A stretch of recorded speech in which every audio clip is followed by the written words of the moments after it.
I'm not like all perfect. I listen to a lot of music that is not very church. I watch The Family Guy. I watch a lot of movies that are not church at all. And occasionally a word or two will slip out that's not very church at all. I'm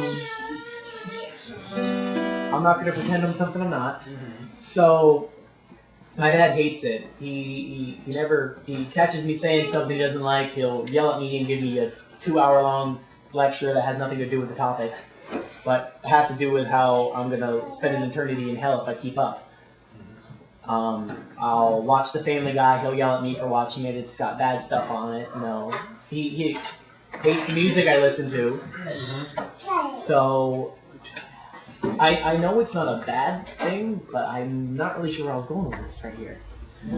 I think that you're not going to go to hell just because of things that you listen to. Like, it is, like, you should probably listen to other, like, Christian things. I listen to both. But seriously, I listen to Elvis Prada and Bring Me the Horizon. It's definitely not Christian.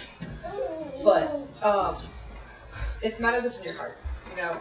Like, if you have God in your heart, you know, like, you've accepted Him as your Savior, and that you do, like, I think if you do worship Him, but you know that, He's your Savior and everything, like, you still are a Christian, I think that you're still gonna go to heaven.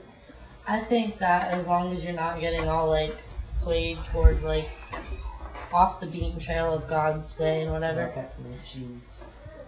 What? So no, I've got cement shoes. Okay, good luck with that. Anyway, as long as you don't, like, let temptations that you might come in contact with certain types of the media, I think you'll be fine, because if you think about it, the only way that you're not going to hear things on the radio that are, like, anywhere in the media or society that are considered explicit would be to basically set yourself alone from the rest of the world on your own little island. That's just about the only way you're not going to come into contact with anything that can be considered Christianly explicit. Everything we do in life, Paul tells us in the New Testament, everything is permissible, but not everything is beneficial. In other words, as a Christian, you have the freedom to choose what you're going to do with your life. God gives you that ability. He gives you that freedom, He gives you that choice. There are things in life that are not beneficial for you, that are not good for you, that are not helpful for you. When it comes to your media selection, movies, TV shows, music, everything you take in, our brain is a wonderful supercomputer. It files everything.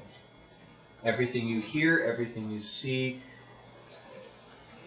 everything you read, it all gets filed away. The trick is remembering it on cue. I haven't mastered that one myself. But everything you see is taken in. And some of it at even a subconscious level. The more you're exposed to something, you become what's known as desensitized to it. There are studies to back this up. The more people are exposed to, say, sexual imagery,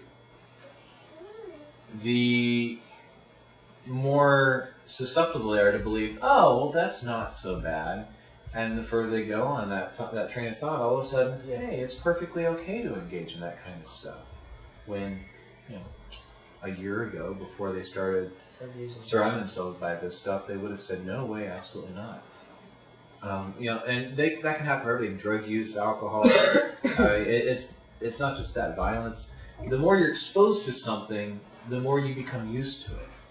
And if you're choosing to watch movies, TV, listen to music, read books, magazines, whatever, if you're choosing to surround yourself and immerse yourself in the things that are full of this and teach you it's okay to engage in activity and behavior and attitudes that God would deem wrong, the more likely you'll be to do them yourself.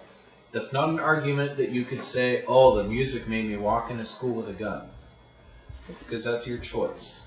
Music might have made it easier for you to agree with, but there are things on this earth that there is no benefit to you.